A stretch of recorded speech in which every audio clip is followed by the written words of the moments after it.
घरातली न संपणारी कामं. आज एक तर उद्या दुसरं कुठलं तरी काम निघतंच. नमस्कार, वेलकम टू मी होममेकर. आज मला हा माझा सोफा स्वच्छ करून घ्यायचा आहे. बरेच दिवस झाले, म्हणजे 2 महिने अगोदर मी हा सोफा स्वच्छ साफ केला होता. आणि फर्स्ट फ्लोअरला राहतो आम्ही, म्हणून मग धूळ तर नेहमीच उडते. तसं सगळीकडेच धूळ असते असं. आणि ॲक्च्युली आता उन्हाळा, म्हणजे खूप ड्राय वेदर होत आहे, तर त्यामुळे धूळ जास्तच उडते. तर इथे मी हा जो सोफ्यावरची जी गादी आणि उश्या होत्या त्या काढून घेतल्या. आणि जाळे फक्त वरतीच होत नाही, म्हणजे वरच्या भिंतींला किंवा वरच्या साईडला, तर खाली जिथे आपण हात लागत नाही किंवा सहसा झाडलं जात नाही त्या ठिकाणी पण जाळे जमतातच. तर ह्या सोफ्याच्या खालच्या बाजूला पण बरेचसे जाळे जमले होते. सो म्हणून मग मी अगोदर झाडूने स्वच्छ करून घेत आहे आणि त्यानंतर कापडाने पुसून घेणार आहे. तर सोफा हा खूप तसा फक्त तिथल्या तिथे सरकवता येण्यासारखं आहे, पण उचलून म्हणजे उचलून एका ठिकाणावर दुसऱ्या ठिकाणी न्यायचं म्हटलं तर 2 ते 3 लोकं लागतातच. सो आणि हा सोफा मी याकरता निवडला होता का याच्यामध्ये खूप अशी बारीक डिझाईन वगैरे नाही आहे, अगदी साधा सिंपल आहे. कारण जेवढी जास्त बारीक डिझाईन असते ते स्वच्छ करायला खूपच हार्ड पडतं. म्हणजे ह्याच्यामध्ये पण हे जे चौकोन दिसत आहेत त्याच्यामध्ये पण धूळ बसली आहे, आणि त्याचे जे कोपरे असतात त्याच्यामध्ये तर रोजच धूळ कुठून येते माहीत नाही. तर त्याकरता मी हा असा साधा सिंपल असा हा सोफा निवडला होता. आणि सोफा कम बेड घ्यायचं ठरवलं होतं, पण मग त्यामध्ये पसारा होतच जातो आणि हॉलसाठी सोफा कम बेड तेवढा चांगला दिसत नाही. सो म्हणून मग आम्ही हा सोफा घेऊन आलो. आणि यावर पण एक माणूस अगदी आरामात झोपू शकतो, म्हणजे उश्या वगैरे काढून घेतल्या का अगदी सिंगल बेडसारखं होतं हा. तर अगोदर मी हे सगळं झाडून घेते. तसं सकाळीच कचरा वगैरे काढून झाला होता, पण जी सोफ्याच्या खाली जाळे वगैरे होते तयार झालेले त्याचा कचरा, आणि शिवाय ही झाडू आहे ती पण, त्या झाडूचं पण बारीक बारीक अशी काड्या निघतच राहतात. प्लास्टिकची झाडू असली तरी त्याने इतकं व्यवस्थित साफ होत नाही असं मला वाटतं. तर म्हणून मग ही झाडूच आवडते मला. आणि अगोदर मी हे जेवढी धूळ आहे, म्हणजे झाडूने स्वच्छ केलं तरी पण बारीक धूळ आहेच ह्याच्यावरती, तर अगोदर ड्राय कापडने मी हे पुसून घेते आणि त्यानंतर एक सोल्युशन तयार केलं आहे त्याच्याने मी हे पुसून घेणार आहे. तर जी गादी होती याच्यावरची त्याचं कापड खूप रफ आहे, म्हणजे जे पांढरे असे याच्यावर डागं दिसत आहेत तर ती गादी त्याच्यावर घासले गेल्यामुळे असं कलर निघालेला आहे त्या सोफ्याचं. म्हणजे कलर नाही, ॲक्च्युली ते घासून थोडंसं रफ झालं आहे म्हणून ते तसं व्हाईट दिसतं आहे ते. तर भरपूर धूळ झालेली आहे. तर हे अगोदर ओल्या कपड्याने आधीच पुसलं तर मग ते सगळं इकडची धूळ तिकडे लागते. आणि ह्या सोल्युशनमध्ये मी साधा आपला जो ट्रेंडिंगचा व्हिनिगर, व्हिम लिक्विड आणि थोडंसं कम्फर्ट पण टाकलं आहे त्याच्यामध्ये, थोडं बेकिंग सोडा आणि पाणी टाकलं आहे. तर डायरेक्टली मी सोफ्याच्या हा जो लाकडाचा जो भाग दिसतो आहे त्यावर मी डायरेक्टली मारत नाही आहे, कारण खूप जास्त ओलं होऊन जाणार आणि ते ओलं करायचं नाही आहे मला. सो म्हणून मग मी जो हातात फडका आहे त्याच्यावरच मारून घेते आणि त्यानंतर पुसून घेत आहे. तर हे असं मी म्हणजे आणलं तेव्हापासून अशाच पद्धतीने स्वच्छ करून घेत आहे. सुरुवातीला आणलं होतं तेव्हा 2 ते 3 महिने म्हणजे आणल्यानंतर 2 ते 3 महिन्यांनी मी स्वच्छ करायला घेतलं होतं, तेव्हा बारीक जे झुरळ असतात ते येत होते. तर म्हणून मग मी हा असं सोल्युशन तयार केला आणि त्यात थोडंसं कम्फर्ट लिक्विड टाकलेलं आहे, व्हिम लिक्विड, आणि थोडेसे जे डांबर गोळ्या असतात, 1-2 डांबर गोळी ह्या पाण्यामध्ये पण टाकून ठेवली तरी त्याच्या वासाने कॉक्रोच वगैरे नाहीसे होतात. तर बऱ्याच दिवसांपासून मी हा सोल्युशन वापरत आहे आणि चांगलंच आहे ते. तर सर्व पुसून झालेलं आहे छान असं, आणि जे व्हाईट दिसत होतं, जे कलर निघालेलं ते तसंच दिसत आहे. तर असं इथे जवळजवळ पूर्ण स्वच्छ करून झालेलं आहे हे, आणि वाळलं पण आहे बऱ्यापैकी, कारण मी दोघेही पंखे सुरू करून ठेवले होते. आता पुन्हा ही गादी टाकून घेते. तर गादी पण एवढी तशी घाण होत नाही, कारण नेहमी मी ह्याच्यावर चादर टाकून ठेवते.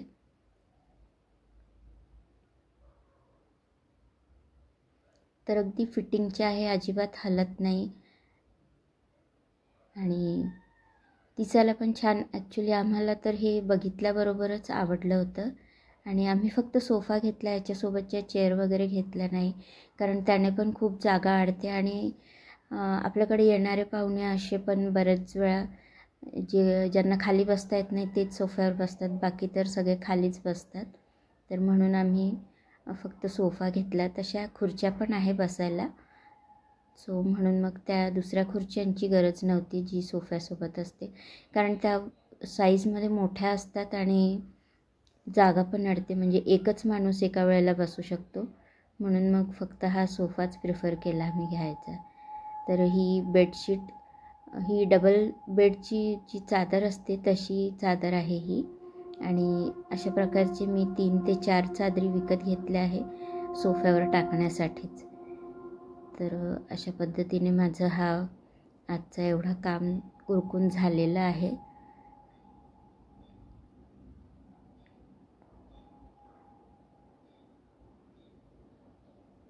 तर जे लाकडाचं उलथणं असतं त्याने मी हे चादरीचे जे साईड्स असतात ते खोचून घेते, कारण तिथे बोट जाण्यासाठी पण जागा नाही, आणि टाकायला गेलं तर नख तुटतात त्याच्यामुळे. तर इथे झालं माझं आजचं काम.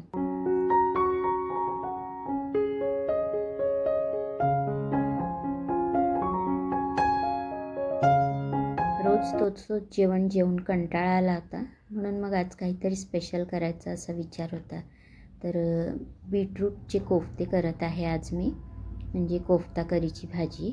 तर कांदे घेतले आहे, 2 ते 3 मोठे कांदे चिरून घेतले आहे. त्यानंतर थोडे काजू, 3 ते 4 हिरव्या मिरच्या, आणि मगज बी असेल तर ती टाका, माझ्याकडे नाही म्हणून मी थोडेसे तीळ टाकून घेत आहे.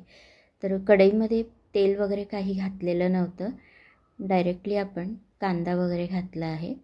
यामध्ये थोडंसं पाणी टाकूयात आणि झाकून ह्याला शिजून द्यायचं आहे. तर 5 ते 10 मिनटांकरता होऊ द्यायचं आहे, म्हणजे कांदे छान नरम होईपर्यंत, कांदा, काजू आणि मिरच्या वगैरे हे सगळं थोडंसं सॉफ्ट होईपर्यंत आपण हे होऊ देऊयात. तर माझ्याकडे आलं लसूणची पेस्ट आहे, तर मी तीच टाकून घेते. तुमच्याकडे जर आलं लसूणची पेस्ट नसेल तर अद्रक आणि लसूण हे सुरुवातीलाच टाकून घ्यायचं, म्हणजे सगळं एकसोबतच होऊन जाणार. तर हे मी एक 10 मिनटाकरता होऊ देणार आहे, म्हणजे कांदा छान नरम होईपर्यंत होऊ द्यायचं आहे. तर 10 मिनटं झाली आहेत, बऱ्यापैकी कांदा नरम झालेला आहे. आता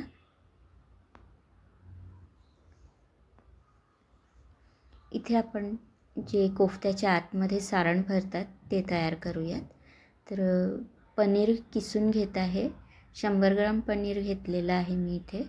तर प्रमाण असं परफेक्टली मी सांगणार नाही, कारण अंदाजाप्रमाणे घेत आहे सगळं काही, आणि हे 4 ते 5 लोकांकरता होणार एवढं जे काही घेतलं आहे ते आहे ते. तर यामध्ये थोडेसे मनुके टाकून घेतले आहे, आणि काजू थोडेसे बारीक तुकडे करून घेतले ते पण टाकूयात. तर ह्याला छान मिक्स करून घेऊयात आपण, आणि किसून घेतल्याने अगदी व्यवस्थित होतं हे, म्हणजे हाताने जर का आपण कुस्करलं तर कुठे थोडेसे गोळे राहतातच, सो म्हणून मग पनीरला किसून घेतलं आहे. हे आता आपण बाजूला ठेवूयात. आणि तर हे जे कांद्याचा पण मसाला आहे तो पण गार झालेला आहे. कढईमध्ये आता तेल टाकून घेते. आपल्याला कोफ्त्यांसाठी थोडंसं मिश्रण तयार करून घ्यायचं आहे. तर तेलामध्ये थोडंसं आलं लसूणची पेस्ट टाकूयात.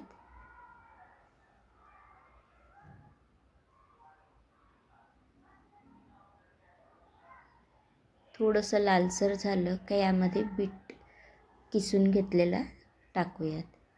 तर बीट कच्चाच आहे, ह्याला फक्त सोलून किसून घेतलेलं आहे. तर 2 मोठे बीटरूट घेतले होते. तर बीट तसा कच्चा पण खाल्ला जातो, पण थोडंसं आपण ह्याचे गोळे तयार व्हावेत म्हणून आपण ह्याला थोडंसं परतवून घेणार आहोत. तर इथे मी 2 ते 3 बटाटे उकळून घेतलेले ते टाकले आणि वाटाणे पण टाकूयात. तर वाटाणे पण उकळून घेतले आहेत. त्यानंतर मसाला घालूयात. लाल तिखट, हळद, धणे जिरेची पावडर आणि मीठ.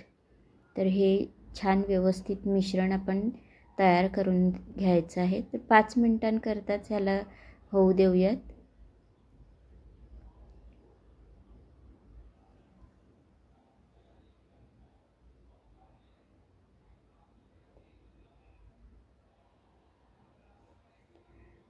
तर मी गॅस बंद करून घेतला आहे आणि हा जो मिश्रण आहे तो गार झालेला आहे. यात आता बाइंडिंगसाठी कॉर्नफ्लॉवर टाकत आहे मी. तर कॉर्नफ्लॉवर नसेल तर तांदळाचं पीठ टाकलं तरी पण चालेल. तर 2 ते 3 चमचे टाकून घेते, म्हणजे व्यवस्थित बाइंड होईल एवढंच आपण टाकायचं आहे ह्याच्यामध्ये. तसं बटाटा वगैरे आहे त्यामध्ये, तर ते व्यवस्थित त्याचे बॉल्स तयार होतातच. पण थोडंसं कॉर्नफ्लॉवर टाकलं का अजून तळताना जरा बरं पडतं ते. तर इथे हा जो बीटरूटचा जो आपण मिश्रण केला आहे त्याची अशी वाटी तयार करून त्यामध्ये पनीरचा जो स्टफिंग आपण तयार केला तो टाकून असं पॅक करून घ्यायचं आहे. तर हे करताना कॅमेरा म्हणजे समोर नव्हता, तर कळालंच नाही का हात माझा अगदी साईडला जातो आहे म्हणून. तर हे अगदी सहज तयार होतात हे गोळे. हाताला जरी म्हणजे बीटरूटचा जो मिश्रण आहे तो जरी आपल्याला पातळ आहे असं वाटत जरी असलं तरी हे जे कोफ्ते आहे ते अगदी परफेक्टली तयार होतात.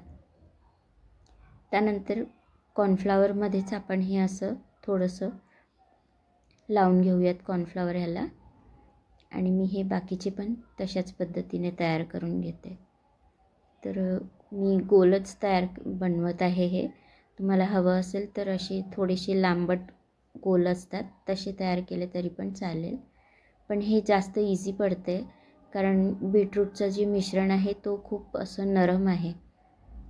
आणि त्याकरताच मी हे पनीरचा जो मिश्रण आहे स्टफिंग त्याचे पण मी अगोदरच गोळे करून घेतले.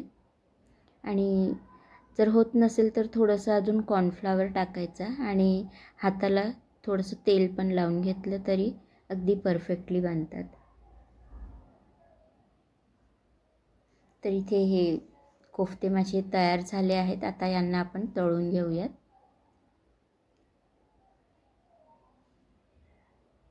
तर खूप जास्त तेल गरम नको असावं आणि खूप जास्त गार पण नको. अगदी मीडियम फ्लेमवर आपण हे तळून घ्यायचं आहे. ॲक्च्युली ह्याला शिजवायचं वगैरे काही गरज नाही आहे, म्हणजे कच्चं यामध्ये काहीच नाही आहे. आपल्याला फक्त हे तळून घ्यायचं आहे बाहेरून छान असं क्रिस्पी होईपर्यंत.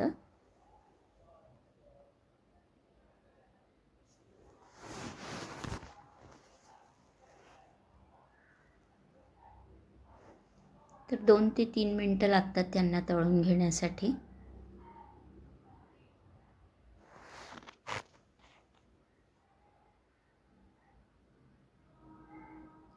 आणि अशा भाज्या थोड्याशा आपण जेव्हा करतो तेव्हा थोड्या जास्तच बनते ही, म्हणजे क्वांटिटीमध्ये जास्तच बनवली जाते. कारण रोजच्या ज्या भाज्या असतात त्याचं आपल्याला प्रमाण माहितीच असतं का तेवढ्यापुरतं तेवढंच, म्हणजे एका वेळेच्या जेवणाकरता.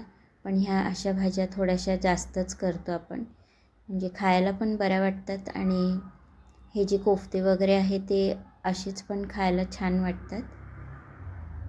तर इथे हे तळून झालेलं आहे. तेलामध्ये जो कॉर्नफ्लॉवर होता तो तसंच राहिला आहे. तर त्याला आपण नंतर गाळणीने गाळून स्वच्छ करून घ्यायचं तेल.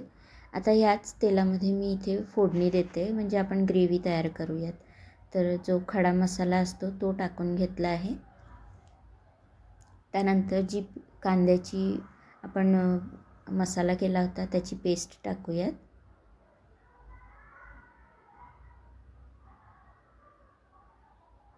तर कांदा वगैरे पण कच्चा अजिबात नाही आहे. तर हे लगेचच नंतर ही भाजी पटकन होऊन जाते. फक्त आपला मसाला आणि जे कोफ्ते असतात ते रेडी असेल तर. थोडंसं दही टाकून घेतलं आहे. दह्याला अगोदरच मी फेटून घेतला होता.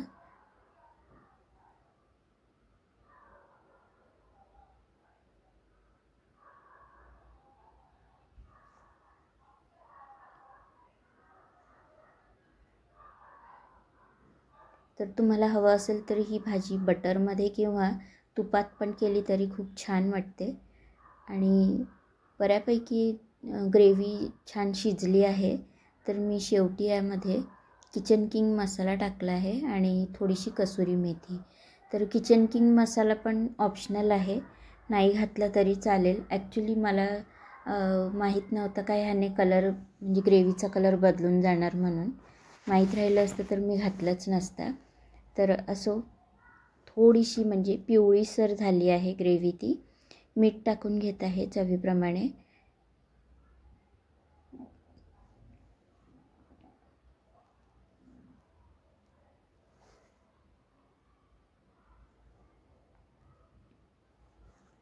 तर हे अजून 2 ते 3 मिनिटांकरता असंच होऊ द्यायचं आहे बारीक गॅसवर आणि नंतर मग गॅस बंद करायचा आहे. तर इथे आपली ग्रेव्ही आणि कोफ्ते दोघे पण रेडी झाले आहेत. तर अशा भाज्या ज्या आहेत त्या पराठा, नान किंवा चपातीसोबत छानच वाटतात. सहसा आपण घरी करतो तर चपातीच केली जाते, कारण नान वगैरे पण कधीतरी केला जातो, पण ज्या चपात्या असतात त्याच्यासोबत छानच वाटतात. तर इथे बघा हा छान असा कट केल्यानंतर पण मस्त दिसतो आहे. तर व्हिडिओ कशी वाटली ती नक्की सांगा. लाईक सबस्क्राईब करायला विसरू नका. धन्यवाद.